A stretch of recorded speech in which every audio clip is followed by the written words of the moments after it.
Hi everyone, it's Megan again, here for episode 4 of Welcome to Azeroth, a Beginner's Guide.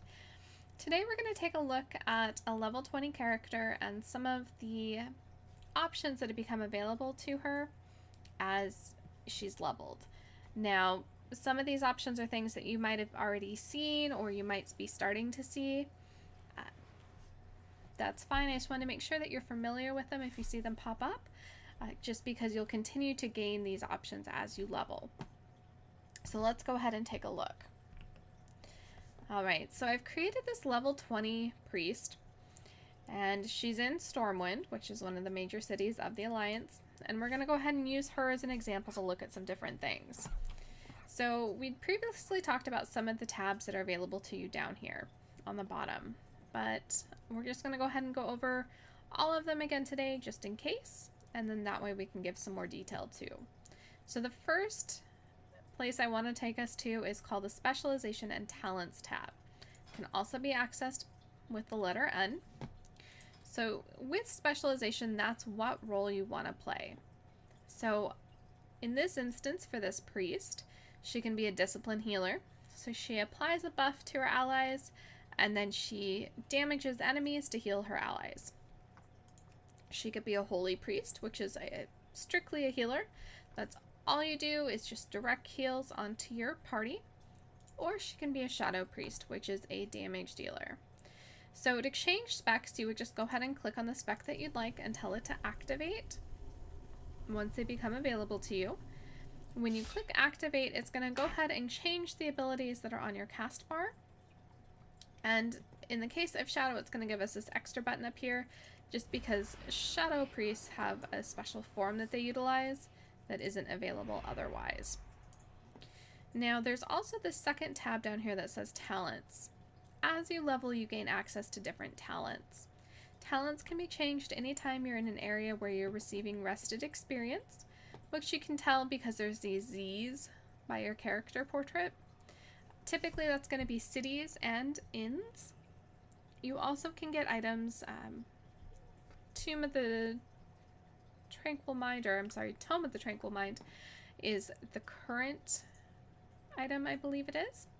And that allows you to change those talents outside those rested areas. Now, with talents, you can choose one in each row. That can be changed, as I said, in those areas or with that item. So you can change this at any time if you decide that you want something different. If the item says passive, that means it's automatically in place. Otherwise, you would have to use that particular option. So once you select it, you get this beautiful golden border around it to tell you that's the talent you picked, and it grays out the rest.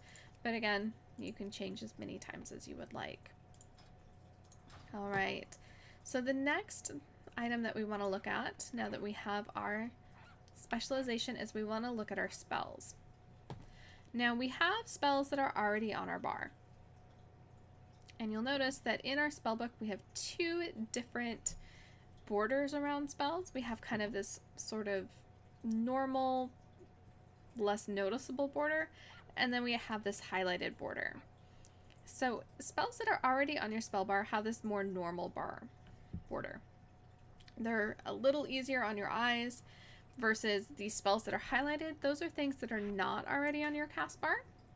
So if you decide that that's a spell you want to place on your cast bars, once you do so, it'll go ahead and it takes that highlight away.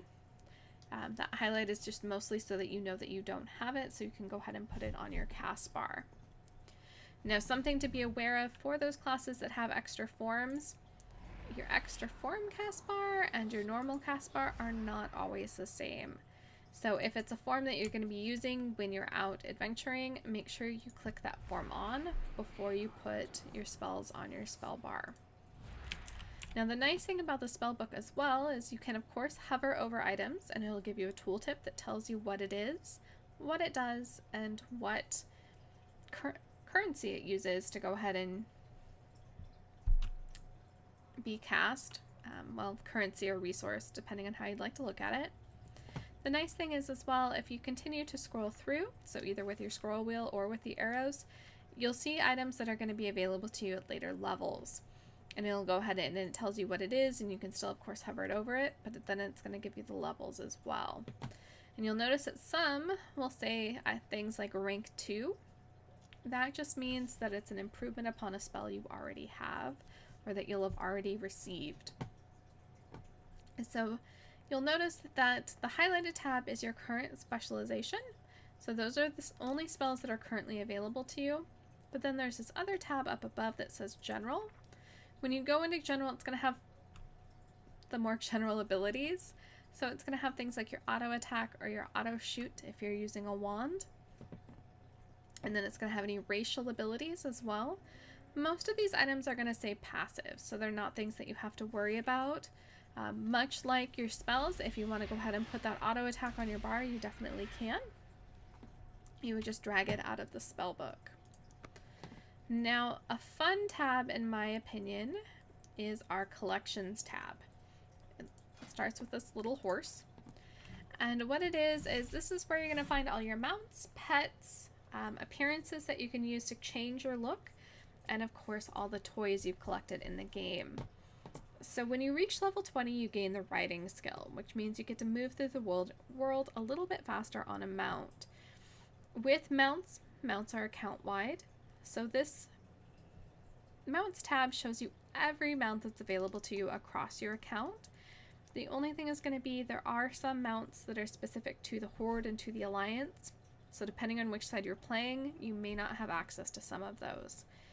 So to pick a mount, you would just come in here and select one, and then tell it to mount. And there I am on my mount, and I can go gallop away through the world. Now you can dismount in here. As soon as you attack something, you'll dismount, or you can click it off up in this upper right area just by right-clicking on the icon that corresponds to the mount.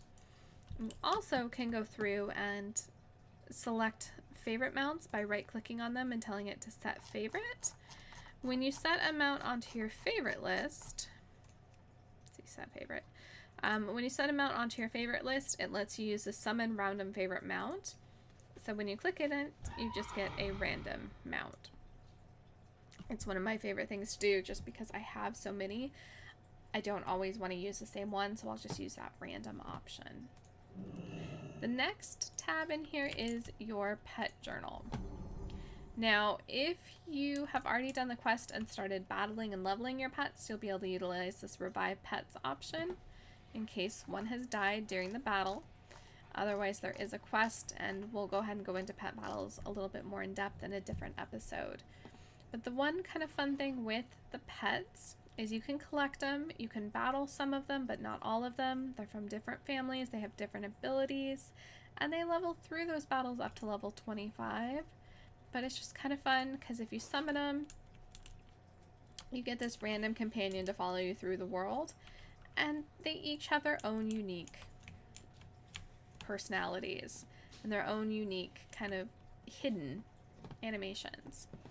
Now, same type of thing, if you want to dismiss it, you would just dismiss right from this window. And new in the UI is to summon random favorite battle pet. So if you click that, you're just going to go ahead and get a random pet that'll follow you around. And then you can click it again to change. And then to dismiss it, you would just need to find them in your pet journal, which you can do by, if you click on them and then right click on them and then say show in pet journal, it'll go ahead and bring them up, so you can just go ahead and dismiss them from there. Next up, we have the toy box. So throughout your journeys, you're going to come across items that call themselves a toy. They have no purpose other than fun. So you can get things like a teeny set of warglaives after you complete the Demon Hunter quests, which is this little bird named Pepe who sits on your head. And he's there for 60 minutes, and you can just resummon him whenever. And I mean, it's just random things like that, like becoming encased in amber. Just random fun things that you can interact with. Some of them allow you to interact with others. Some are just strictly for yourself. And you throughout the world, you find them. Like this one lets me borrow someone else's appearance for a little while. So they're really fun, and they all collect here, and you can hover over them and you just click to summon it, and you go from there. So, all right, next up we have heirlooms. So if you are brand new to the game, chances are you don't have any heirlooms. If you have friends that are playing, ask them to get you some gold and you can buy you some. The reason is heirlooms are really nice because they make leveling a lot easier. They're items that with some upgrading can scale all the way up to 110, so you can wear them from the time you start the character all the way until you reach max level and start getting that higher level gear. And the nice thing is most heirlooms increase the amount of experience you gain, so it means it takes that much less time to level than it would without them. So you have them for all the major armor slots: head, shoulder, back, chest, legs. There's weapons, and then there's trinkets, rings, and necklaces as well. All heirlooms start off scaling with you up to level 60. You do have to buy some upgrades in order to get them up to 110. So the last tab in the collections book that we want to talk about is appearances. So in World of Warcraft, one of the nice things is if you don't like the way you look or the way your armor looks on you, you can change that. So if I didn't like this particular outfit, I could go find myself a transmogrifier vendor, and I could decide I wanted to look like this. Now this only works if you've looted that particular item appearance from looting a piece of gear as you've leveled, or you are a crafter and you've made that particular piece and equipped it. Then that appearance goes into your appearance library and you can go ahead and use it. Now you can go ahead and use sets of items if you have the complete set in order to transmog your gear, or you can do it by individual item. From this appearances tab, if you want to see how something looks based on what your character currently looks like, all you would need to do is right click, or excuse me, not right click, control left click rather, and it'll go ahead and bring up your current gear plus that item you wanted to try on. Now the kind of fun thing about the dressing room is if you wanted to create a whole appearance, you can do so, and then you can save it so that you can better. So this is just something that goes with this particular character, but you can save the appearance so that when you get to that vendor, you can just go ahead and select the appearance and tell it you want to go ahead and transmog your gear to that appearance. Kind of fun. Means nobody ever looks like anybody else. So see, like this person, how all of their gear is different. That could be intentional, or they could be waiting to go visit a transmog vendor to go ahead and change all that. So 2 more tabs to go for today. The next up is the adventure guide. The adventure guide's kind of nice. It's always going to start off with the suggested content. So this is telling me I need to go ahead and sign up for professions so that I can have some professions to either help me level or help my friends or even make some money off of. And then it's also going to go ahead and give me some suggested content in places I should be. So it's telling me that there are some quests in Duskwood that I could go do, and I can go ahead and start the quest right from here. Or maybe I want to go ahead and go run Wailing Caverns as part of a group, and if so, I can join the group from here. There's some additional tabs as well, so you can look at dungeons. So it's going to list all the dungeons in a particular expansion. If you click this drop-down menu, you can change that expansion to any of the current Blizzard expansions. There's a raid tab, and same thing, you can change it to be any expansion. And then this loot tab is really more relevant once you reach 110, because these are all the current legendary items that are available to you at 110. You can change it to look at item sets as well, though to be honest, that's a little less useful than the legendaries. So that is your suggested content, and you can always click this home option if you've clicked into something in order to get back to the main screen. The last tab for today is our Group Finder tab. So you can click on it, or it can be found with the letter L. Or actually, I apologize, it's the letter I. It's a little hard to tell looking at the animation. So once you reach a certain level, you can start grouping up for activities. So in this instance, at level 20, I can do a dungeon. I can look for a specific group that's asking for additional people, or I can go PvP, player versus player.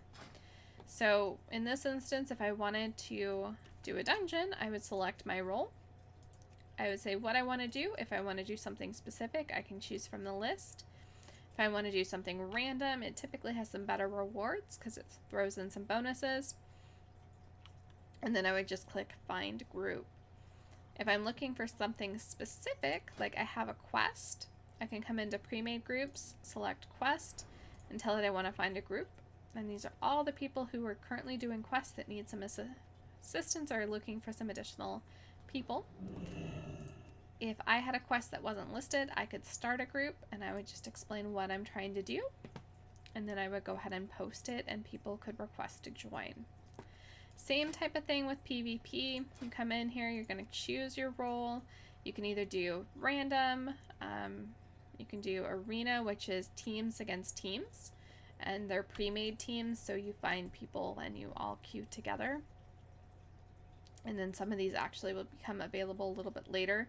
Asheron is something that takes place at level 100, and the Brawl, I believe, is open to everyone for this particular Brawl. But Brawls change every 2 weeks, so they're not always available. They have some additional rewards because they are special kind of holidays in WoW. Now you can, same type of thing, you can come in here and you can choose a specific battleground, but this random is always going to get better rewards. So those are the different tabs on your bar. There is one additional tab that's more of a social tab, which is for if you're in a guild. That particular tab we'll talk about a little bit later, just because there's some differences as what versus being in a guild versus not being in a guild. So we'll get into those in a different episode. But for the meantime, I hope you have a fantastic time leveling. As always, if you have any questions or you have something that you want covered in a video that hasn't been covered in a video, just let me know. Drop me a note, drop me a direct message. Feel free to come by my Twitch, which will be linked in the description. It's just WebChica. But definitely let me know. I'm always happy to go do specific videos on specific things if there's an interest. But again, happy leveling and welcome to the World of Warcraft. I hope you have a fantastic time gaming with us.